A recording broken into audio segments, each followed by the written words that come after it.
Science लगातार रफ्तार पकड़ता जा रहा है। इसका अंदाजा आप इस बात से लगा सकते हैं कि जो समुद्र कभी चैलेंज लगता था वो अब अपॉर्चुनिटी बनता जा रहा है। कल तक जो प्रोजेक्ट साइंस फिक्शन मूवीज तक लिमिटेड थे वो आज हकीकत बन गए हैं और इन्हें हकीकत बनाने का श्रेय दिया जाता है केवल एक देश को, जिसका नाम है चीन। जी हाँ, वही चीन जिसके बिना आज दुनिया अधूरी है। आज शायद ही कोई इंसान होगा जो चीनी वस्तुओं का यूज नहीं करता हो।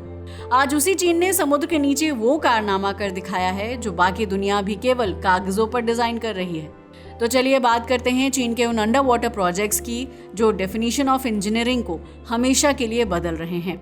आइए डिटेल्स में जानते हैं। सबसे पहले बात करते हैं हांगकांग झुआई मकाओ ब्रिज की। अगर इस ब्रिज की बात की जाए तो इसे इंजीनियरिंग का अजूबा कहना गलत नहीं होगा, क्योंकि ये कोई नॉर्मल पुल नहीं, 55 किलोमीटर लंबा कंक्रीट का ड्रैगन ब्रिज है जिसे समुद्र के ऊपर बनाया गया है। लेकिन इसका समुद्र पर बना होना ही कोई अचरज नहीं है, बल्कि असली हैरानी तो इसके नीचे छुपे हिस्से में है। जी हाँ, आपने सही सुना। दरअसल इस ब्रिज का एक पार्ट टनल है। इनफैक्ट ये ब्रिज समुद्र के ऊपर बना एक कॉम्बिनेशन ब्रिज सिस्टम है जिसमें ब्रिज, सुरंग और आर्टिफिशियल द्वीप शामिल हैं। अगर अंडर सी टनल की बात की जाए तो इस ब्रिज में करीब 6.7 किलोमीटर लंबी अंडर वाटर सुरंग भी है जो 2 आर्टिफिशियल आइलैंड्स को जोड़ती है। ये टनल इसलिए बनाई गई ताकि जहाज ऊपर से गुजर सके। इसे बनाने में चीन ने इमर्स्ड ट्यूब टनलिंग टेक्नोलॉजी में मास्टरी हासिल की है। ये टेक्नोलॉजी पानी के नीचे ज्वाइंट लेगो बॉक्स को जोड़ कर बनाई गई है। असल में इस टनल को 33 विशाल होलो ब्लॉक्स में जोड़कर बनाया गया है और इसमें हर एक कंक्रीट ब्लॉक का वजन 80,000 टन है। ये वजन कितना ज्यादा है इसका अंदाजा आप इस बात से लगा सकते हैं कि ये एक एयरक्राफ्ट कैरियर जितना भारी है। इन्हें पहले जमीन पर तैयार किया गया, फिर समुद्र में 40 मीटर गहराई तक ले जाकर एकदम परफेक्ट एक्यूरेसी के साथ एक दूसरे से जोड़ा गया। वैसे तो पूरा प्रोजेक्ट ही अद्भुत है, मगर इसका सबसे ज्यादा हैरान करने वाला हिस्सा है इसका आखिरी जॉइंट। असल में जब टनल के आखिरी क्षेत्र को 40 मीटर नीचे बाकी टनल से जोड़ा जा रहा था तो ये हाई प्रिसिशन और हाई रिस्क जैसा था, क्योंकि ये तो आप भी जानते हैं कि जीपीएस पानी के नीचे काम नहीं करता। इसलिए सोनार, लेजर और सैटेलाइट गैजेट्स के एक जटिल नेटवर्क का इस्तेमाल किया गया ताकि 80,000 टन का वो ब्लॉक अपनी सटीक जगह पर फिट हो सके। पता है क्यों? क्योंकि अगर इसमें जरा सी भी चूक होती, यानी 1 मिलीमीटर की भी गलती, तो पूरा प्रोजेक्ट तबाह हो सकता था और अरबों डॉलर पानी में मिल जाते। यकीन मानिए, ये केवल कंक्रीट और स्टील का इंफ्रास्ट्रक्चर नहीं है, बल्कि टेक्नोलॉजी, पॉलिटिक्स एंड करेज का खतरनाक कॉम्बिनेशन था। या फिर यूं कहें कि ये पुल एक देश दो व्यवस्थाओं के सिद्धांत को जोड़ता है, क्योंकि ये तो आप भी जानते हैं हांगकांग, मकाओ और झुआई तीनों का एडमिनिस्ट्रेशन, लॉ एंड सिस्टम्स अलग अलग हैं। फिर भी ये ब्रिज उन्हें एक साथ लाता है। और इतना ही नहीं, पहले हांगकांग से झुआई की यात्रा में 4 घंटे लगते थे, अब यही सफर 30 मिनट में हो जाता है। असल में ये अपने आप में ही इंजीनियरिंग चैलेंज है। इसका डिजाइन ही ऐसा है जो तूफानों और भूकंप को झेल सके। इसमें 4 लाख टन स्टील लगा है जो 100 एफिल टावर बनाने के बराबर है। यही नहीं, 400 से ज्यादा ब्रिज पिलर समुद्र के अंदर गाड़े गए। Taiwan straight tunnel. अगर इस टनल की बात की जाए तो ये चीन का सबसे अल्टीमेट और सीक्रेट एम्बिशन है। हम इसे एम्बिशन इसलिए बोल रहे हैं क्योंकि ये अभी बनकर तैयार नहीं हुआ है। ये 135 किलोमीटर लंबी टनल होने वाली है जो चीन को सीधे ताइवान से जोड़ेगी। मगर सबसे चौंकाने वाली बात यह है कि ये उस जगह बनाई जा रही है जहां अक्सर अर्थक्वेक आते हैं और समुद्र बहुत गहरा है। टेक्निकली ये प्रोजेक्ट इम्पॉसिबल लगता है, लेकिन चीन इसे पूरा करके दिखाएगा, क्योंकि इसका असली मकसद इंजीनियरिंग नहीं बल्कि पॉलिटिकल दबदबा दिखाना है। वैसे ये तो आप जानते ही हो कि चीन और ताइवान के बीच 36 का आंकड़ा है। इस प्रोजेक्ट के जरिए चीन ताइवान और अमेरिका को एक साफ मैसेज देना चाहता है, you can run but you can not hide. तभी तो चीन इसकी भनक तक किसी को नहीं लगने देना चाहता। इस प्रोजेक्ट को प्लान चुपके किया जा रहा है। ये ब्रिजेस एंड टनल्स केवल ट्रांसपोर्ट कनेक्टिविटी नहीं बल्कि चीन की शक्ति प्रदर्शन का टूल है। अगर इस टनल को बनाने की बात करें तो जिस मशीन की जरूरत है ऐसी मशीन बहुत कम है। मगर चीन इसे बनाने में लगा हुआ है।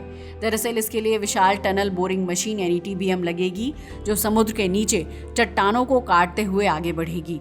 मगर सबसे ज्यादा खतरनाक बात होगी इसका मिलिट्री इस्तेमाल, क्योंकि चीन इसका इस्तेमाल सिर्फ ट्रैवल के लिए नहीं करेगा, बल्कि ये एक अंडर वाटर मिलिट्री हाईवे भी बन सकता है, जिसके जरिए चीन अपने टैंक, मिसाइल लॉन्चर और ट्रूप्स को कुछ ही घंटों में ताइवान में उतार सकता है। अगर ये बन गई तो ये दुनिया की सबसे लंबी सुरंग ही नहीं बल्कि सबसे खतरनाक मिलिट्री वेपन भी बन जाएगी। अब आगे बढ़ते हैं और बात करते हैं चीन के डीप सी वॉरियर्स की, जिसका नाम है जाओलोंग और फेंडुस्टे। वैसे तो चीन हर फील्ड में ही आगे है, लेकिन ये प्रोजेक्ट खास होने के साथ साथ खतरनाक भी है। पता है क्यों? वेल, ऐसा इसलिए क्योंकि इसे वहां बनाया जा रहा है जहां सूरज की रोशनी तक नहीं पहुंचती। जी हाँ, आपने सही सुना। दरअसल ये प्रोजेक्ट 11 किलोमीटर गहराई तक बनने जा रहा है। ये प्रोजेक्ट एक नहीं दो हैं, जिसमें पहला है जाओलोंग यानी समुद्री ड्रैगन, जो 7000 मीटर तक बन रहा है। जाओलोंग की बात करें तो ये चीन की पहली मैन्ड डीप सी सबमर्सिबल है। इसे China ship scientific research centre ने डिजाइन किया है। जैसा कि हमने अभी बताया, ये करीब 7000 मीटर तक समुद्र में जा सकती है। इसका ऑब्जेक्टिव सी बेड की खोज, जीव वैज्ञानिक अध्ययन और खनिज रिसोर्सेज की मैपिंग करना है। फिर आता है फेंडुस्टे। फेंडुस्टे की बात करें तो ये एक अपग्रेडेड सबमर्सिबल है, जिसे 2020 में लॉन्च किया गया था। इसे मारियाना ट्रेंच में जाकर 10,909 मीटर की गहराई छूकर रिकॉर्ड बनाया था। ये अब तक का सबसे गहरा मानव मिशन है जिसमें इंसान बैठे थे। लेकिन अब सवाल ये उठता है कि चीन इतना नीचे जा क्यों रहा है? असल में इसका मकसद है वहां मौजूद खजानों की खोज करना। खजाना? जी हाँ, वहाँ पॉलीमेटेलिक नोड्यूल्स और हाइड्रोथर्मल वेंट्स हैं, जहाँ से कोबाल्ट, निकेल और रेयर अर्थ एलिमेंट्स निकाले जा सकते हैं। मगर यहाँ तक पहुँचना कोई आसान बात नहीं। यहाँ दबाव इतना ज्यादा होता है कि जैसे किसी छोटी कार पर हजारों हाथी खड़े कर दिए गए हों।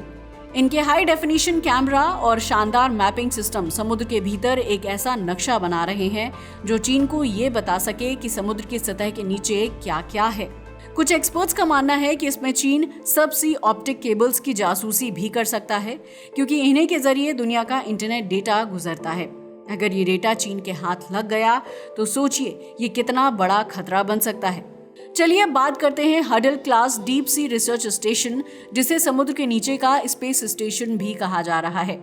चीन सुपर पावर बनने की दिशा में लगातार अमेरिका से कंपटीशन करता हुआ नजर आ रहा है और इसमें इसका सबसे सीक्रेट वेपन है hadal class deep sea station. आपने स्पेस स्टेशन तो आसमान में देखे होंगे, लेकिन क्या आपने कभी ऐसा स्टेशन सुना है जो समुद्र के 6000 मीटर नीचे बन रहा हो? चीन अब एक ऐसा प्रोजेक्ट तैयार कर रहा है जिसे कहा जा रहा है hadal class deep sea space station. ये कोई आम रिसर्च सेंटर नहीं, बल्कि एक परमानेंट अंडर वाटर बेस होगा जहां वैज्ञानिक, मिलिट्री ऑपरेटर्स और इंजीनियर्स महीनों तक रह सकेंगे, ठीक वैसे ही जैसे ISS पर अंतरिक्ष यात्री रहते हैं। इसका मकसद सिर्फ रिसर्च नहीं बल्कि सबमरीन कम्युनिकेशन, जियोस्टैटिक सर्विलांस और मिलिट्री पोजीशनिंग को हाईली क्लासिफाइड स्तर पर ऑपरेट करना है। इस प्रोजेक्ट की गहराई में जाएं तो पता चलता है कि इसे समुद्र के उस हिस्से में डेवलप किया जा रहा है जिसे हडल जोन कहते हैं, यानी वो क्षेत्र जो 6000 मीटर तक गहरा होता है। मगर सबसे ज्यादा चौंकाने वाली बात तो ये है कि इस स्टेशन में पानी से ऑक्सीजन जनरेट करने, समुद्री ऊर्जा को स्टोर करने और इंसानों को साल भर वहां रहने की तकनीकें शामिल हैं। और पता है इसका सबसे बड़ा मकसद क्या है? सीक्रेसी। दरअसल ऐसी लोकेशन जहां चीन दुनिया की नजरों से 2 महीने तक अपनी गतिविधियां छुपा सकता है।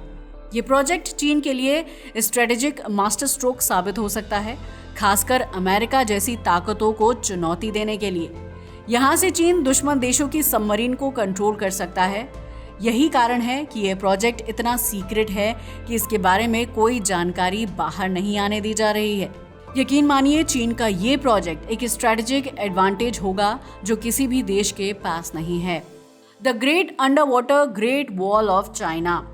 वैसे तो दुनिया की सबसे लंबी दीवार भी चीन के पास ही है, लेकिन ये ना तो ईंट और कंक्रीट से बनी है और ना ही किसी धातु से। ये ग्रेट वॉल से भी ज्यादा खतरनाक है क्योंकि ये ओशन की गहराई में है। ये सिस्टम समुद्र की सरफेस के नीचे फैला हुआ एक high tech underwater surveillance network है। इसमें मौजूद हाइड्रोफोन नेटवर्क समुद्र की गहराइयों में आवाज़ों को सुन सकता है। इस नेटवर्क में हजारों hydrophone, under water sound detectors और मैग्नेटिक सबमरीन डिटेक्शन सिस्टम शामिल है। इसका सिर्फ एक काम है, दुश्मन देशों की सबमरीन और समुद्री गतिविधियों को ट्रैक करना। चीन ने एक ऐसा सिस्टम तैयार किया है कि जैसे ही कोई सबमरीन इस नेटवर्क के पास से गुजरती है, इसका टाइम डेटा सीधे बीजिंग के कमांड सेंटर में भेज दिया जाता है। ये सिस्टम इंटेलिजेंट शिकारी जैसा काम करता है और आर्टिफिशियल मशीन लर्निंग का यूज करता है। ये सिर्फ सबमरीन की आवाज को पहचानता नहीं, बल्कि ये भी बताता है कि वो किस देश की है और उसकी क्लास क्या है। ये सब कुछ चीन के कंट्रोल में है और इसे किसी भी देश के खिलाफ यूज किया जा सकता है। अब सवाल ये उठता है कि आखिर इस अंडर वाटर नेटवर्क का कंट्रोल सेंटर कहाँ है? दरअसल इसका कंट्रोल चीन के कंट्रोवर्शियल आर्टिफिशियल आइलैंड में है। चीन ने साउथ चाइना सी में छोटी छोटी चट्टानों पर लाखों टन कंक्रीट डालकर इसे मिलिट्री बेस में बदल दिया है, जहां बड़े बड़े लॉन्चर तक हैं। इसका motive sea surface and depth दोनों में निगरानी और नियंत्रण बनाए रखना है। ये इस एरिया में चीन को 360 डिग्री स्ट्रेटेजिक डोमिनेंस देता है, जो चीन के लिए एक बड़ा स्ट्रैटेजिक एडवांटेज है, क्योंकि इससे वो साउथ चाइना सी में किसी भी गतिविधि पर तुरंत नजर रख सकता है। दोस्तों, तो ये थी चीन के कुछ अंडर वाटर प्रोजेक्ट्स जो दुनिया को बदलने की ताकत रखते हैं। वैसे आपको इनमें से कौन सा प्रोजेक्ट सबसे खतरनाक लगा, हमें कमेंट करके बताइएगा। और ये भी बताइएगा कि क्या भारत को भी ऐसे प्रोजेक्ट्स शुरू करने चाहिए या नहीं। आज के लिए बस इतना ही। वीडियो अच्छा लगा हो तो इसे लाइक और शेयर करें और हमारे चैनल को भी सब्सक्राइब करें। जय हिंद दोस्तों।